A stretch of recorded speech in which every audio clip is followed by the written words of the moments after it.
you're talking. Great morning, holy brothers! Not sisters, because this book is not for you. All right, we are in the Garden of Peace. Page 144. Why are you moving over there? Anyway, the bottom. Important warning. Woo, woo, woo, woo. All right. A husband should know that all his efforts to perfect his tikkun habris, his personal what? Kedusha, his holiness, are a matter that should remain far from public knowledge, including, guess who? His wife. You mean your wife. Guess what? Is your wife there to talk about everything in the world with? No. No! Absolutely not. People say, oh, my wife's my best friend. I should be able to talk to her about anything. If you talk about anything, guess what? You're in big flipping trouble. She is not your buddy. You don't come home from a day's work and unload on her. If you have negativity, where do we put it? To Hashem. Throw it to God! He's got much stronger shoulders, I guarantee, than your wife. If you have a bad day and you need to unload and you need to explode, you never, ever, ever bring that home. If you bring a bomb into your house, it's going to burn everything down. Everything will explode, a mess, everything broken. You go to the gym, you punch it out in a punching bag. You go to the forest, you yell it out in the top of your lungs. You go to a friend, you call him up, somebody that can listen to you and support you. You're supposed to have choir friends, whatever it takes. This is why. Your wife is not someone to dump on because it'll reverberate like a boomerang and chop your head off. A husband should never tell his wife that he aspires for more holiness or abstinence from bodily pleasures. Can you imagine you go and you tell your wife what you're thinking all day? You're sick in the head! First of all, do you think she ever wants to hear that? Oh, you know what kind of girl I saw in the grocery store? You're out of your mind? You know what that'll do to her? Have you ever heard a woman say, "What are you thinking right now?" Yeah? Oh boy, does she not want to know. No, no, no, no, no. No, no, and no. First of all, she'll totally misunderstand what you're saying. The way you want to come across, it will never be interpreted like that. She's going to think, number one, you don't love her. The first thing, if you're looking at another girl or commenting at a beach at the way somebody looks, what the heck are you looking at her for? Why are you even looking at her? And then the fact that you look at her, and you're going to tell me about her? Like, oh man, she's so modest. Don't even do that. But if you point out that somebody else is not modest, you're dead in the water. You think you're doing something good by saying, oh, I'm a tzaddik, I know that she shouldn't be dressed that way? The tzaddik, A, wouldn't be talking about it, and B, wouldn't be looking at it. Your eyes to the skies, or you look down to the floor. Right. You keep your gaze... You have to look up across the road. Yeah, we'll talk all about that in the future chapters, or in the other book when we get to go. Wait, look up, trust in God. Just you wait. It's a green light, just go. Just you wait. The cars will stop for you. When you're at red light, you better not be looking at who's in the car next to you. If you bring that up to your wife, forget about it. She's going to think she's not loved. She's going to look for reasons to shirk all his conjugal responsibilities. A wife does not want to pay the price for her personal holiness based on her husband's mistakes. Personal prayer to Hashem while asking for true holiness, what we talked about in the other book before this, talk to God, ask from God, request from God. True holiness and freedom from lewd thoughts and desires. You want to be holy? This is the way to do it. Talk to God and say, please God help me right now. Let's say your wife wants to go to the beach. So please God help me. And when we go to the beach, I will be protected. I will be shielded. I will be... What? Let's say you have to go. Let's say your wife says you want to go to the beach. You don't go to the beach. You're not allowed. Let's say your wife says she wants to go to the beach with you. What do you say? Sorry, honey. I can't go. How many times have we talked about this? If your wife wants to do something... You can go. I can't go. She wants you to go with her. Let's say she wants to go to McDonald's and get a soda because you're on a trip. Oh, okay. You say, no, honey, no, it's Mars Ayin. We shouldn't go in there. Oh, no, that, okay, I get it, okay. But the beach, you're not allowed. It's a Again, store. stop. Okay. What's usher about a beach? You can't go to a What's place. usher about a beach? Talk to me for a minute. An immodest beach. Is there something in the Torah of the 613 commandments that says you're not allowed to sit on the sand on a sunny day? No. Okay. So now, first things first. If your wife is not asking you to violate the Torah outright, go chop somebody's head off, please. I don't like the way they spoke to me. On Shabbos, please, I need you to violate everything in the Torah. If it's not usher, stop. God is talking to you right now. God is using your wife to challenge you. God is using your wife to give you a message. If it's not usher, you say 1,000%, absolutely, I'm so excited to go with you. There's nothing to talk about. How you act in the situation is going to be up to you. You want to get glasses? Do you want to find a place where there's not going to be anybody next to you? Do you want to face the water and sit right in the front where you're not going to see anything else around you? Figure out how to beat the test that you're given now without messing up your wife. She's telling you she wants something. Ice cream. No. Ice cream is bad for us. You're lactose intolerant. It's going to make you fat. I don't think you want that ice cream right now. Is that what you tell her? No. No! It's not what you tell her. You figure out a way to make her happy while keeping your Kedusha. Don't say, I don't want to be challenged right now. If you have a path to walk on where there's a nude beach or a forest home, but the forest home is 2 hours greater, do you say, I want to walk to the beach because I'm going to show God that I'm not going to look at anything? Or do you take the path without the challenges? Challenges. You take the path without the challenges. But now, let's say you have a bas kol, a booming voice out from heaven, and it says, Moshe, I need you to come through the beach today. God is talking to you from a burning bush on the side of the road. You say, nah, God, I think I should go the other way today. What do you do? What do you do? If you have a clear-cut path for you, designed by the divine, that's it. You go. But you know, as you go, which way to flow, to avoid the obstacles that you're going to be coming to. You have to push your way through and make it achievements. Make it positive. But you have to know that this is your challenge right now.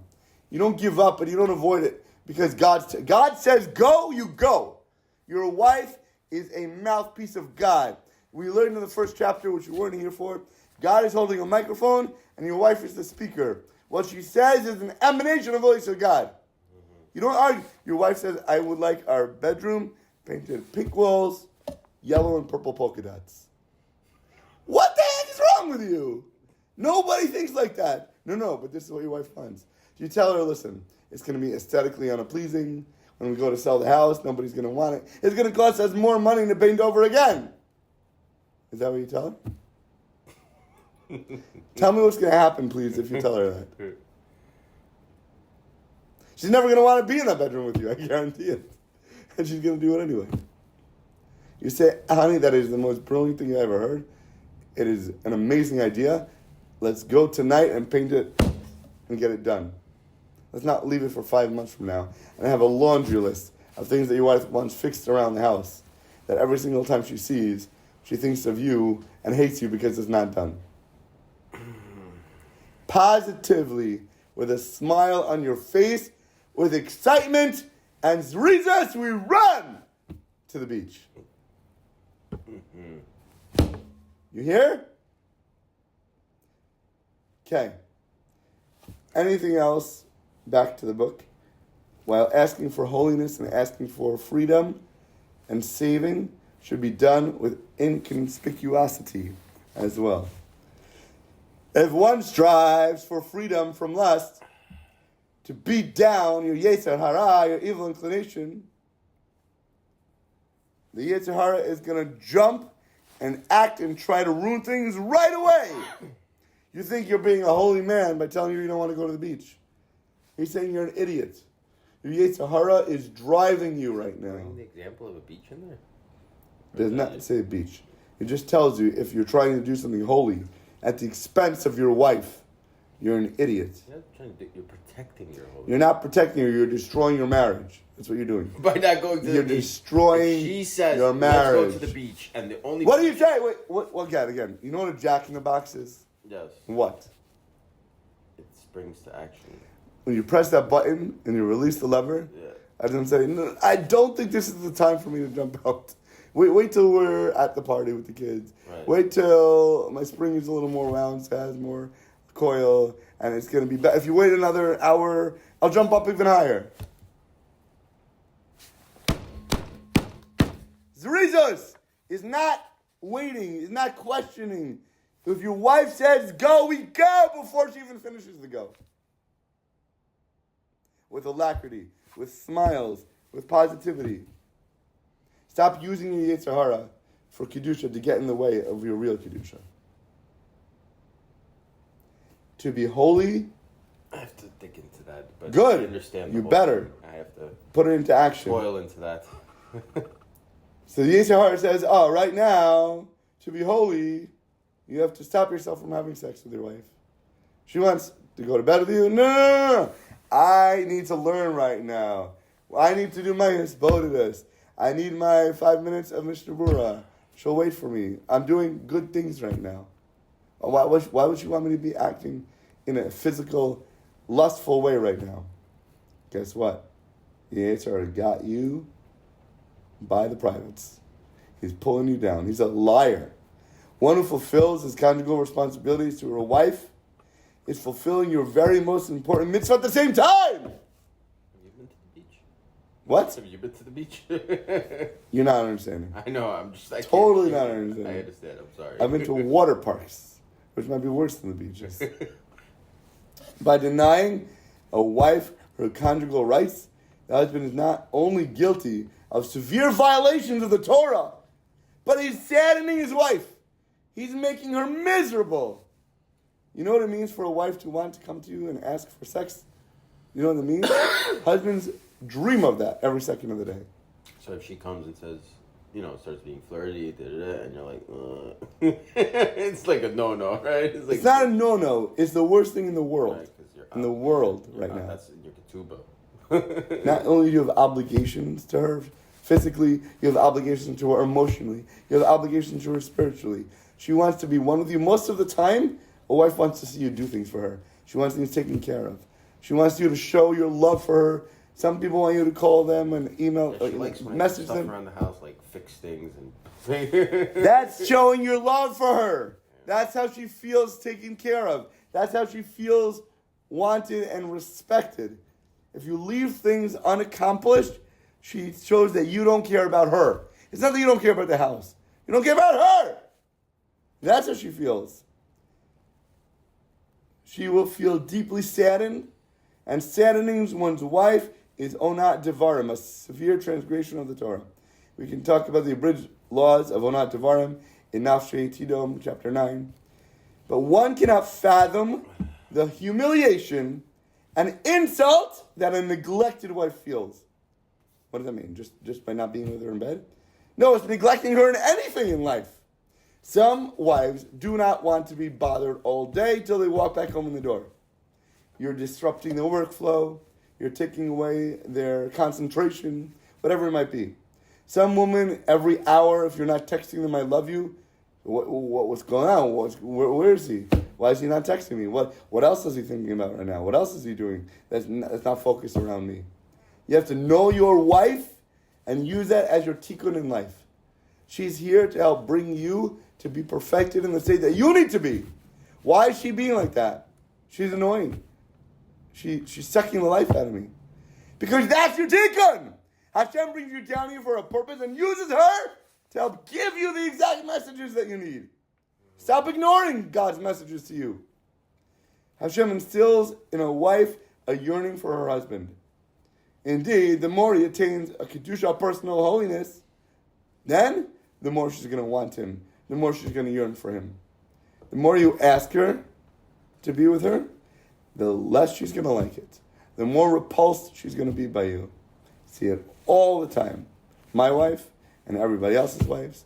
They crave it, they yearn for it, they ask for it, they beg for it. Should be, leave me alone. Go away. Get to your side of the bed. Get to your bed. Move your bed away from me. Go sleep in the kitchen. Get on the couch. Don't even bother me. I don't want to see you. The physical bond is a vital complement to emotional, to spiritual bonds between a husband and a wife. For that reason, a husband must be cautiously careful about fulfilling his conjugal responsibilities in a loving, in a joyful, in a respectful manner. If not, you are going to account for such sadness, frustration, and a vindictive wife who literally feels like she's dying and the life is sucking out of her, who probably spends Shabbos and holidays crying when she's by herself. If you make her feel like garbage, she's going to feel destroyed. She depends on you for happiness. She depends on you for vitality. She depends on you for happiness and emotional stability. If you're the one who's destroying that from her, you are killing her, you are killing your house, you're killing yourself. You're going to be the one who pays the price for it. A misguided husband who strives for holiness is liable to destroy his own marital peace. When he does, it shows that his efforts are not for the positive sake of holiness in heaven. If he really was holy, he'd be super spectacularly sensitive to the needs of his wife, and he'd be so eager to perform all the mitzvahs of the Torah.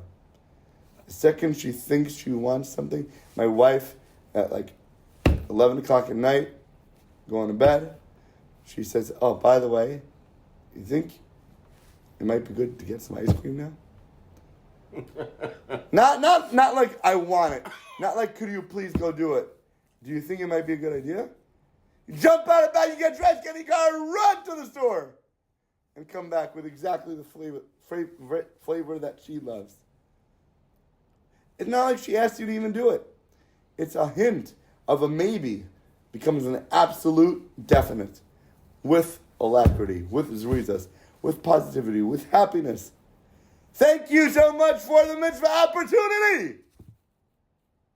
And that's what my kids say. If they're negative, and when somebody asks them to get another sample or to get the ketchup from downstairs or out of the fridge, when they're trained, it's not, why can't you ask my sister to do it? You just asked me to do it yesterday or last week. Why are you asking me now? It's thank you, Tati, for the mitzvah opportunity, and run. If not, and then I'll train them to say it while they're miserable. Thank you, Daddy, for this opportunity. Yeah, very nice. You know what? But they're still getting it in their head. They're still learning. So that when they're good and they understand, then they'll come to realize how it's going to be done. You need to act in the way that you want your kids to act to you. You got to lead by example. When they see you doing it, when they see you getting up to serve on Shabbos, to bring the soups in, then they'll get it. If you just burden them and ask them to do it. If they say thank you for the opportunity, do you still thank them when they do it? 1,000,000,000%. You're totally welcome, and I appreciate you so much. You're such a great kid. Give them a reinforcement. Are you kidding? Don't you want positive reinforcement? Yes. Oh, yes. When you do something, do you want your wife to say, oh, thank you so much? If it takes you 6 months to fix the doorknob, you don't expect a thank you when you do it. You're a bum. You're a lazy, good-for-nothing piece of trash. Now, you don't want to hear her yelling at you all the time. So you're not doing it because you want to be loving towards her. You're doing it because you want her to stop nagging you all the time. In his arrogance, the misguided holy celibate, like we spoke about before, is none other than a cruel, inconsiderate person with warped fantasies about what the Torah really wants from a person. The zealously misguided holy celibate tells his wife, what does he say to her? I don't need sex. What are you talking about? It's bringing me down from my Kedusha. I want to be learning. I want to be holy. We'll do it Friday night when it's a good mitzvah. All right, save yourself. He accuses her of being an obstacle in his path to holiness. He's injecting her with the venom of guilt until she becomes totally frustrated and starts persecuting herself for her desires. That Hashem is the one who gave her in the first place. Why is she acting like this? Because she has a desire? God is using her as your personal puppet. He is making her act in ways that are totally illogical.